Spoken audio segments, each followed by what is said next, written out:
To operate Hoover stove, make sure that the main switch is turned on.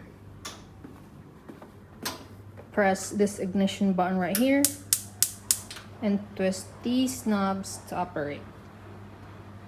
For the oven,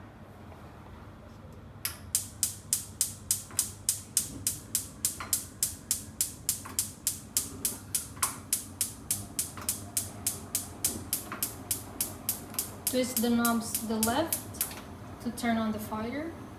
To adjust, twist the knob slowly back to the right.